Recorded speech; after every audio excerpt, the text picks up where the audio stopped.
Hello, j'espère que tu vas bien. Dans cette vidéo, on va répondre à l'objection « j'ai pas l'argent ». Je vais te montrer les 3 raisons pour lesquelles tu as cette objection et du coup, comment réagir. Juste avant, n'hésite pas à t'abonner à la chaîne YouTube et on a un challenge qui est offert pour les entrepreneurs qui veulent faire plus de ventes et utiliser leur compte Instagram pour ramener de plus en plus de personnes et faire des ventes.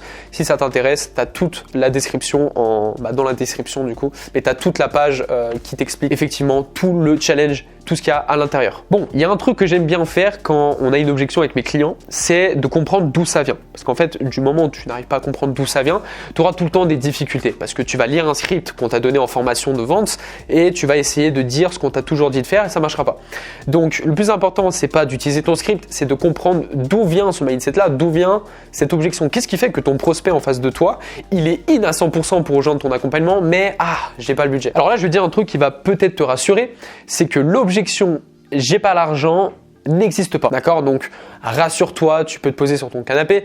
L'objection j'ai pas l'argent, ce n'est pas une objection, ça ne peut pas exister. La raison, elle est très simple, c'est que les gens sont prêts à acheter des iPhones, faire des prêts à la consommation pour prendre des voitures, etc., etc., alors que c'est des choses qui sont pas forcément utiles à l'instant T. Donc aujourd'hui, si tu es un Français et que tu es chez une banque, par exemple, depuis 1 an, 2 ans, tu peux faire des prêts, d'accord? Donc tant que ton offre ne coûte pas 55 000 €, eh ben, tu peux faire des ventes si les gens vont faire des prêts, vont demander de l'argent aux autres, etc., mais ça demande un certain mindset et il n'y a pas tous tes prospects qui vont avoir ce mindset-là au téléphone. Donc déjà, ce qu'il faut comprendre, c'est que j'ai pas l'argent, ça veut rien dire. Parce que si tu finis un appel sur j'ai pas l'argent, en fait ça veut rien dire. Est-ce que réellement c'est un problème d'argent ou est-ce qu'il y a un problème de confiance derrière ou est-ce que la personne n'a pas l'argent, enfin elle a l'argent mais elle n'ose pas le mettre sur l'instant T. Il peut y avoir plein de raisons à ça. Donc il faut comprendre les principales raisons et j'en ai 3 à te donner qui arrivent souvent. Si ton prospect te dit j'ai pas l'argent, ça peut être parce que la douleur n'est pas assez forte. Parce qu'on va pas se le cacher, tu as beau essayer de vendre un accompagnement par exemple à 2000 €, si ton accompagnement c'est juste pour perdre un peu de poids, ça donne pas envie d'acheter pour 2000 €. Donc la personne, elle va te dire j'ai pas l'argent, mais en vérité, ça veut dire désolé mec, mais ton accompagnement, j'en ai pas besoin, enfin en tout cas, j'en vois pas l'utilité. Mais ça, la personne te le dira pas. Donc elle va te dire mince, 2000 € c'est cher, j'ai pas l'argent. Donc j'ai pas l'argent, souvent c'est parce que la douleur n'est pas assez forte. Donc si c'est pas assez fort, il faut que tu creuses dans la partie diagnostic. Je te ferai peut-être des vidéos pour t'expliquer comment gérer tes appels de vente. Mais normalement, dans la partie diagnostic, tu vas essayer de comprendre les problématiques, les désirs, les objectifs de tes prospects, etc. pour justement ensuite le convaincre en gros de prendre ta solution, lui montrer qu'ils ont besoin de ta solution. Sauf que si la douleur n'est pas assez forte, si par exemple tu es coach sportif et que la personne elle a envie de ton accompagnement parce qu'elle veut juste perdre 2-3 kilos, sache que perdre 2-3 kilos ça ne donne pas envie. C'est-à-dire que moi si j'ai besoin de perdre 2-3 kilos, je vais acheter un programme en ligne à 17 € que je trouve partout sur internet ou je vais acheter un livre de recettes chez Leclerc à 2,50 €, d'accord? Donc si ton programme, la douleur que tu résous c'est juste perdre des kilos, ça va pas donner envie. La deuxième raison pour laquelle tes prospects te disent généralement j'ai pas l'argent, c'est parce que la vision n'est pas assez forte derrière ça. Par exemple, si on reprend l'exemple du coach sportif, si la personne a l'impression qu'elle va rejoindre ton accompagnement juste pour perdre du poids, c'est normal qu'elle ait des objections de comme j'ai pas l'argent, parce que ça donne pas envie d'acheter à ce prix-là. Par contre, la question à se poser, c'est qu'est-ce que va procurer cette perte de poids ou qu'est-ce que va provoquer cette prise de masse? Quels sont les objectifs derrière? Par exemple, que si tu as une personne qui fait 110 kg qui a besoin de perdre du poids avec ton accompagnement, peut-être que grâce à toi, il va avoir une meilleure santé, peut-être qu'il va se sentir beaucoup mieux par rapport au regard des autres, il se sentira beaucoup mieux avec son entourage, etc. Ça va lui permettre peut-être de retrouver une nouvelle vie en fait. Et tout ça, bien évidemment que ça coûte de l'argent. Par contre, s'il a l'impression d'acheter juste quelques kilos en moins, effectivement, tu auras l'objection j'ai pas l'argent. Donc travaille la vision pour que la personne comprenne qu'en fait, c'est pas juste une question de perte de poids, c'est qu'il y a plein d'autres choses à côté. C'est des choses beaucoup plus intangibles, d'accord? Parce que des choses tangibles, j'ai besoin de perdre du poids, c'est quelque chose de tangible, c'est quelque chose qu'on peut mesurer. Par contre, des choses intangibles, c'est qu'est-ce qui va procurer cette perte de poids? Je t'invite vraiment à réfléchir là-dessus.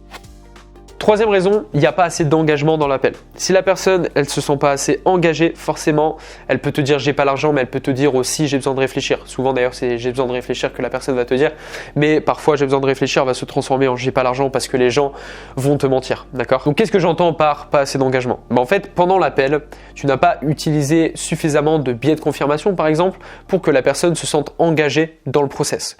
Par exemple, des questions comme ok, est-ce que c'est toujours d'actualité? Est-ce que tu as toujours cette problématique-là? Oui, oui, oui, oui. Le fait que la personne te dise plusieurs fois oui, forcément, ça va l'engager dans la discussion. Alors que si tu n'utilises pas ces biais de confirmation, la personne se sentira moins engagée. Et naturellement, psychologiquement, quand on n'est pas engagé, on n'a pas envie de prendre une décision, que ce soit financier ou autre. Donc n'oublie pas d'utiliser ces biais de confirmation et de poser des questions intelligentes à tes prospects pour les engager dans la conversation et les engager surtout sur le fait qu'ils doivent prendre une décision. Et la quatrième raison qui en vérité arrive le plus souvent, et on s'en rend pas forcément compte, c'est ton pitch. D'accord? Le pitch, c'est un élément important. Je vais te faire une vidéo à ce sujet-là d'ailleurs sur cette chaîne. Mais le pitch, la plupart du temps, quand tu reçois j'ai pas l'argent, c'est parce que les gens se disent en fait, il n'y a pas suffisamment de valeur dans son pitch, donc dans son accompagnement pour que je le rejoigne. Donc effectivement, si ton pitch ne donne pas envie, s'il n'y a pas une haute valeur perçue, donc la valeur perçue, c'est ce que les gens perçoivent de l'extérieur. Par exemple, la valeur perçue, c'est waouh, mais en fait, son accompagnement, je pense que par rapport à tout ce qu'il m'a présenté, ça devrait coûter 15 000 € ce truc-là. Ça, c'est ce qu'on appelle la valeur perçue. Et la valeur réelle, c'est le prix réel de ton accompagnement. Et donc l'objectif dans ton pitch, c'est que la valeur perçue de ton accompagnement soit beaucoup plus haute que la valeur réelle. Pour que la personne se dise, en fait 2 000 € ça va, je pensais que ça allait coûter 15 000. Mais si c'est l'inverse, si ta valeur perçue elle est inférieure à ta valeur réelle, les gens vont se dire, mince, je pensais que ça allait coûter 200 € et en fait ça coûte 2 000 €. Donc c'est là que tu vas avoir des objections comme j'ai pas l'argent ou c'est trop cher. Donc si ton pitch n'est pas assez convaincant, je vais te faire une vidéo détaillée à ce sujet-là pour t'expliquer comment tu peux créer un pitch très convaincant, un pitch de vente qui va convertir. Et tant que tu n'as pas ça, effectivement, ta valeur perçue de ton offre sera en dessous de la valeur réelle et donc tu auras tout le temps cette objection-là.